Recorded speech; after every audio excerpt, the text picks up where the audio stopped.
میرے پیارے اچھا دیکھو سمجھ کا اندازہ، ایک بات بولوں میں آپ کو، مجھے نہیں ایک بات کا جواب دیجئے ہوش میں آ کے، میں آپ کا ٹیسٹ لے رہا ہوں، ایک جواب دیجئے۔ ایک مسئلہ ہے، کوئی بھی مسئلہ ہے جس کو آپ آسانی سے سمجھ جائیں وہی بتا دوں۔ ایک مسئلہ ہے نماز میں رکوع میں جاتے ہوئے ہاتھ اٹھانا، رکوع سے اٹھنے کے بعد ہاتھ اٹھانا، رفع یدین کا مسئلہ ہے نا بھائی۔ کچھ لوگ ہیں بخاری مسلم کی ایک دو حدیثیں لا کے آپ کو دکھا دیے، ذرا غور سے سنیے گا، دو حدیثیں لا کے بتا رہے ہیں یہ دیکھو بخاری شریف میں یہ حدیث ہے، مسلم شریف میں یہ حدیث ہے۔ آپ جان رہے ہیں کہ اس مسئلے میں کچھ لوگ کرنے والے بھی ہیں، کچھ لوگ نہ کرنے والے بھی ہیں، یہ پتا ہے آپ کو۔ اور جو کرنے والے ہیں وہ رکشے ٹھیلے والوں کی جماعت نہیں ہے، اس میں بھی علماء ہیں، وہ بخاری مدرسوں میں پڑھا رہے ہیں، وہ مسلم کا درس دے رہے ہیں۔ ایک ایک علماء نے اہل سنت کے کئی جلدوں میں بخاری کی شرح لکھی ہے، مسلم کی شرح لکھی ہے، تو کوئی حدیث ہے جو ان کی نظر سے نہ گزری ہو؟ کوئی حدیث ہو سکتی جو ان کی نظر سے نہ گزری ہو؟ اب وہ بخاری و مسلم کی ایک حدیث ایک مسئلے میں لا کے بتا رہا، ٹھیک ہے۔ اور دوسری طرف سے کچھ لوگ ہیں جو کہتے ہیں کہ امام شافعی نے یہ فرمایا ہے، امام مالک نے یہ فرمایا ہے، یہ ائمہ مجتہدین ہیں۔ پہلی صدی ہجری میں حضرت امام مالک ہیں، دوسری صدی ہجری میں ان کا دور ہے، 90 ہجری میں پیدا ہوئے ہیں، حضرت امام مالک ہیں، مفتی شہر مدینہ ہیں، انہوں نے یہ فرمایا ہے۔ حضرت امام اعظم ابو حنیفہ نے یہ فرمایا ہے، امام احمد ابن حنبل نے یہ فرمایا ہے۔ بات سن رہے ہیں آپ؟ اب آپ بتائیے، دو گروپ ہے، ایک کہتا ہے امام مالک نے یہ کہا ہے، امام ابو حنیفہ نے یہ کہا ہے، دوسرا کہتا ہے بخاری میں یہ ہے، مسلم میں یہ ہے۔ بتاؤ بات لوگ کس کی مانتے ہیں اور کون مضبوط بات کر رہا ہے؟ یہ آپ کی سمجھ ہے، ذرا میں اس سمجھ کو دکھانا چاہتا ہوں۔ آج کا حال یہ ہے کہ بخاری اور مسلم لاگے دکھا دیے ان کو جن کو ایک لفظ عربی سمجھ میں نہیں آتی، پڑھ نہیں سکتا۔ بخاری کا لفظ اگر بخاری پر زبر زیر نہ لگائے تو اس کا نام بھی صحیح سے نہیں پڑھ سکتا۔ وہ بخاری اور مسلم کی حدیث دیکھ کے سمجھتا ہے یہ تو مضبوط بات کر رہا ہے، اس لیے کہ یہ بخاری اور مسلم کی حدیث دکھا رہا ہے، یہی سمجھتے ہیں نا۔ اور جو کہتا ہے کہ امام اعظم نے بتایا ہے، امام مالک نے یہ فرمایا ہے، یہ تو ایک عالم کی بات کر رہا ہے، یہ ایک عالم کا نام لے رہا ہے، ایک امتی کا نام لے رہا ہے، اور یہ تو حدیث پیش کر رہا ہے۔ ابے جاہل پیار، ذرا سوچو صحیح، امتی کی بات کرو گے تو یہ اگر امام مالک کی بات کر رہا ہے تو یہ امام بخاری کی بات کر رہا ہے، یہ امام مسلم کی بات کر رہا ہے، وہ بھی تو امام بخاری اور امام مسلم امتی ہیں جنہوں نے حدیث کو رکھا ہے۔ تم نے کیسے سمجھ لیا کہ یہی رسول اللہ کی حدیث اور یہی آخری بات ہے؟ یہ کیسے سمجھ میں آیا تمہیں؟ اور سب سے بڑی بات بتاؤں، ذرا دماغ کھول کے سنو کہ کتنی بڑی جہالت ہے کہ بخاری اور مسلم کی حدیث کو دیکھ کے امام مالک، امام شافعی، امام احمد ابن حنبل کی بات کرے تو آپ یہ بخاری مسلم دکھانے والے کو مضبوط کہہ رہے ہیں۔ یہی ہے جہالت۔ کیا ہے؟ یہ ہے جہالت۔ میں پورے سینہ ٹھوک کے کہتا ہوں یہ جہالت ہے، جہالت۔ جاہل ہے وہ، اس لیے کہ سنو، جو بخاری و مسلم دکھا رہا ہے وہ تمہیں اس مسئلے میں ساری حدیثیں نہیں دکھا رہا ہے، اس مسئلے میں جتنی حدیثیں ہیں سب نہیں دکھا رہا ہے، اپنے مقصد کی حدیث دکھا رہا ہے، اپنے مطلب کی حدیث دکھا رہا ہے، جو بتانا ہے وہی دکھا رہا ہے۔ اس مسئلے میں اور کتنی حدیثیں ہیں اسی بخاری میں، ایک ہی مسئلے میں، کہیں شارٹ ہے حدیث، کہیں تفصیلی حدیث، کہیں ہاں کی حدیث، کہیں نہ کی حدیث اسی بخاری میں موجود ہے۔ تم تو کھنگال نہیں رہے ہو، تم نے تو دیکھا نہیں ہے، تم کو تو اپنے مطلب کی حدیث لا کے دکھا دیا، اتنا ہی کیا نا۔ اور جب کہہ دیا کہ امام مالک نے یہ کہا ہے، امام ابو حنیفہ نے یہ کہا ہے، تو جانتے ہو اگر یہ بات ثابت ہو جائے، پروف ہو جائے کہ امام ابو حنیفہ نے کہا ہے، امام مالک نے کہا ہے، تو اس کا مطلب کیا ہے سمجھتے ہو؟ سنو، اس کا مطلب یہ ہے کہ اگر امام مالک نے کہا ہے تو اس مسئلے میں جتنی حدیثیں ہیں سب کو نظر میں رکھ کے کہا ہے، ساری حدیثوں کو دیکھ کر فیصلہ کیا ہے، سارے پہلوؤں کو نظر میں رکھ کے کیا ہے، اور یہ جو دکھا رہا ہے یہ صرف ایک پہلو بتا رہا ہے۔ بتاؤ مضبوط بات کس کی ہے، بخاری کا حوالہ دینے والے کی یا ائمہ کا حوالہ دینے والے کی؟ بولو۔ امام شافعی نے کوئی قول اگر کیا ہے تو امام شافعی کا علم، امام شافعی کا دور، امام شافعی کا تقویٰ، ان کا خوف خدا، ساری چیزوں کو نظر میں رکھ کے سوچو کہ امام شافعی نے کسی مسئلے میں ایک حدیث کو دیکھ کے دوسری کو چھوڑ دیا اور امت کو دھوکہ دیا ہوگا؟ امام شافعی ایسا نہیں کر سکتے، حضرت امام مالک ایسا نہیں کر سکتے، امام احمد ابن حنبل ایسا نہیں کر سکتے۔ یہ اکابر پہلی دوسری صدی کے ائمہ ہیں، ائمہ مجتہدین ہیں۔ یہ کام تو آج پیسے پہ بکنے والا مولوی کر سکتا ہے، وہ ائمہ مجتہدین جنہوں نے کسی کا ایک کوڑی نہیں لیا ہے، ایک پیسہ نہیں لیا ہے، اور پوری زندگی دین کے لیے وقف کر دیا ہے، پوری زندگی حدیث اور فقہ کی خدمت میں وقف کر دیا ہے۔ میرے پیارے، اگر اس ایک نقطے کو سمجھ گئے تو میں سمجھوں گا کہ شاید کچھ جہالت کم ہو جائے گی، کہ میرے پیارے حدیث کا نام لے کر پیش کرنے والا جاہل ہے، دھوکہ دے رہا ہے، اور جو امام کا نام لے کے پیش کرے وہ عالم ہے، اس لیے کہ امام نے جو کہا ہے وہ اس مسئلے کے ہر پہلو کی ساری حدیثوں کو سامنے رکھ کر اپنے اجتہاد کی بنیاد پر اجتہاد کر کے اللہ سے ڈرتے ہوئے ایک فیصلہ امت کو دیا ہے، ایک فیصلہ سنایا ہے۔ بتاؤ تحقیق کی بات امام کا قول ہے یا بخاری و مسلم کی حدیث دکھانا ہے؟ بولو، یہ دھوکہ ہے یا نہیں؟ اور لوگ اسے آج علم سمجھ رہے ہیں، جہالت کو علم سمجھ رہے ہیں۔ ارے ایک مسئلے پہ میں بیٹھا تو مجھے لگ رہا تھا کہ اس کی کھچائی کروں تو 2-4 گھنٹے ہو جائیں گے۔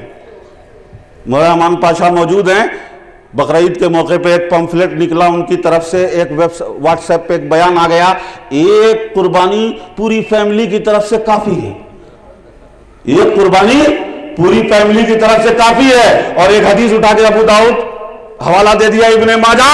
ارے ظالم، تم نے اس قربانی سے متعلق ساری حدیثیں سامنے رکھ کر فیصلہ کیا، ایک حدیث پیش کر کے تم نے بتا دیا، اور جب میں بیان کرنے بیٹھا کتنی دیر ہوئی حضرت؟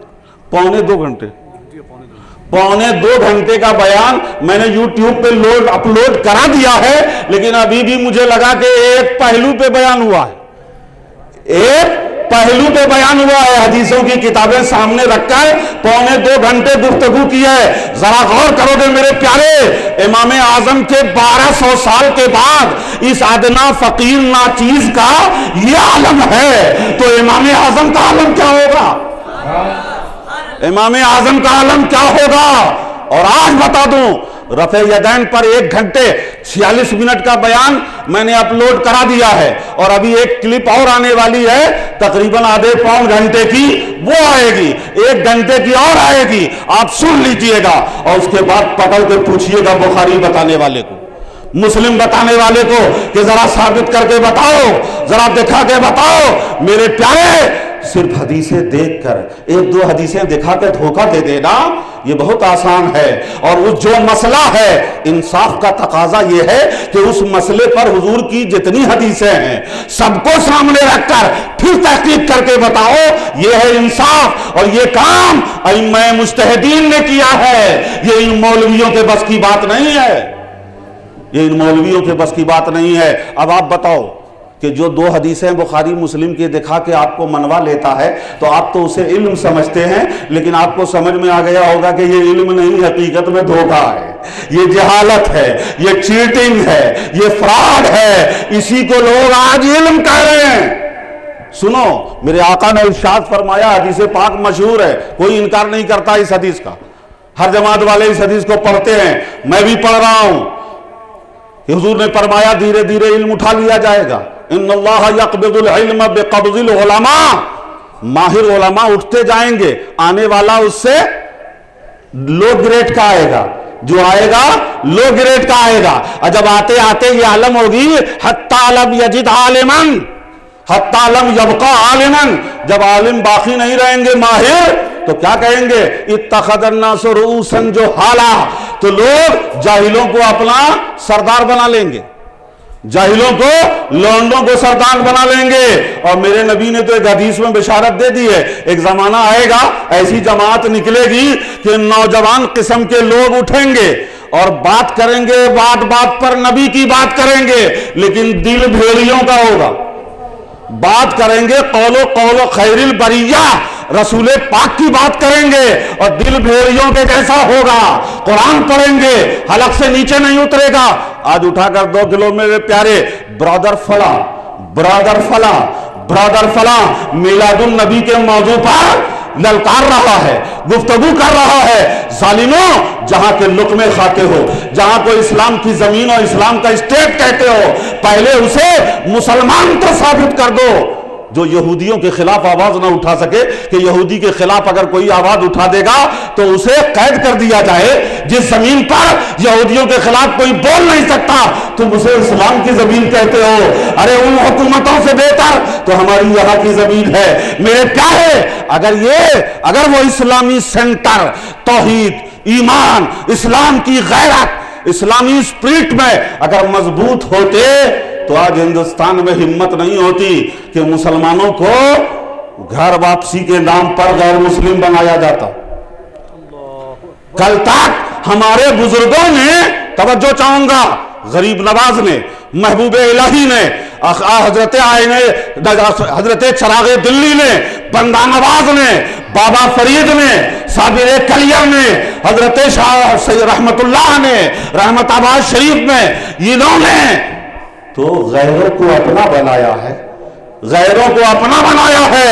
آج ان کی دولت و تبلیغ کا یہ عالم ہے کہ مسلمانوں کو کافر بنایا جا رہا ہے، انہیں دوسری طرف لے جایا جا رہا ہے، اور یہ مسلمانوں کو مشرک بنا کر مومن بنانے کے لیے چلے ہیں۔ جو لا الہ الا اللہ پڑھتے ہیں، محمد رسول اللہ پڑھتے ہیں، میرے پیارے، لا الہ الا اللہ، اللہ کے سوا کوئی معبود نہیں، ایسا کہنے والا اور ماننے والا جو اللہ ہی کو معبود مانتا ہے، عمل میں، حرکت میں غلط ہو سکتا ہے، مشرک نہیں ہو سکتا، مشرک نہیں ہو سکتا۔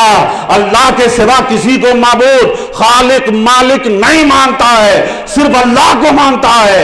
وہ عمل میں غلط ہو سکتا ہے، جہالت ہو سکتی ہے، نادانی ہو سکتی ہے، لیکن مشرک نہیں ہو سکتا۔ لیکن درگاہوں کے فوٹو لے لے کے کہ درگاہ پہ لوگ سجدے کر رہے ہیں، یہ کر رہے ہیں، یہ فوٹو بھیجتے ہیں بابا کو کہ یہ دیکھیے شرک ہو رہا ہے انڈیا میں، فنڈ بھیجا جائے، پیسے بھیجے جائیں یہاں کے۔ اور پتا ہے کہ درگاہوں پہ مسلمانوں سے زیادہ وہ لوگ آتے ہیں جو لا الہ الا اللہ پڑھتے ہی نہیں ہیں، وہ لوگ آتے ہیں، غیر مسلمین آتے ہیں، اور مسلمانوں میں بھی یہ حرکت گاؤں کے کھیڑے کے جاہلوں کی حرکتیں ہوتی ہے۔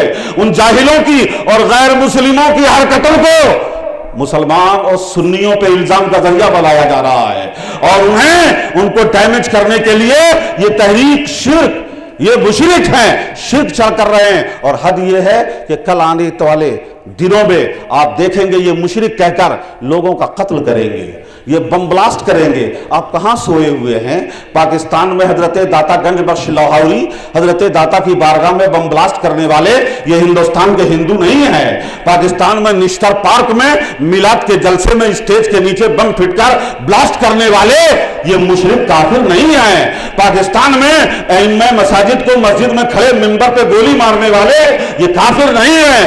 پاکستان میں مدرسے اور ادارے کے اندر گھس کر علماء اور مفتیوں کو قتل کرنے والے یہ کافر مشرک نہیں ہیں، یہ یہی لوگ ہیں، یہ یہی لوگ ہیں۔ آج یہاں غلبہ نہیں ہے، اس لیے صرف چہرے کالے دیکھتے ہوں گے، غصے میں نظر آتے ہوں گے، تیور چڑھا ہوا ہوتا ہوگا، دانت پیس رہے ہیں، دل جل رہا ہے، لیکن چونکہ ڈومنٹ نہیں ہے اس لیے کچھ نہیں کر پا رہے ہیں۔ کل یہ غالب آ گئے تو یاد رکھنا اس فقیر کے جملے، وہی کچھ یہاں ہوگا جو وہاں ہو رہا ہے، وہی کچھ ہوگا اگر بیدار نہ ہوئے۔ میرے پیارے سنو، یہ گستاخوں کا موقف ہے۔ ہم اہل سنت و جماعت کا موقف یہ ہے کہ کوئی لاکھ گمراہ ہو جائے ہم اس کو دلیل سے سمجھائیں گے، جواب دیں گے، تقریر کریں گے، تحریر سے جواب دیں گے۔ ہم ٹیم بنا کر کسی جماعت کو قتل کرنے نہیں جاتے ہیں، کسی کے علماء اور امیروں کو لڑاتے نہیں ہیں۔ کبھی سنا ہے جب اس شہر میں دوسری جماعت کے لوگ اکا دکا تھے کہ چاہتے تو ایک دن میں ان سب کو صاف کر دیتے، پلان بنا کے کہ جماعت ہی صاف ہو جائے، لیکن کبھی کسی سنی کی طرف سے کبھی خیال بھی نہیں آیا ہے کہ کسی کو مار دیا جائے، قتل کر دیا جائے، رد کیا جاتا ہے، جواب دیا جاتا ہے، علمی دلائل دیے جاتے ہیں۔ یہ ظالم علمی دلائل میں یہ کیا، ان کے ٹاپ کے لوگ، بڑے بڑے لوگ جواب دینے کے لیے تیار نہیں ہیں، علمی اعتبار سے گفتگو کرنے کے لیے تیار نہیں ہیں، اس لیے یہ بس اسی ہر درمی پر ہے، یا تو میری بات مانو یا اڑا دیں گے، یا مار دیں گے، قتل کر دیں گے، بم سے اڑا دیں گے۔ یہ ہے ان کا کلچر میرے پیارے، لیکن صرف پیسوں کی وجہ سے لوگ خاموش ہیں، ان کے کنیکشن کی وجہ سے لوگ خاموش ہیں۔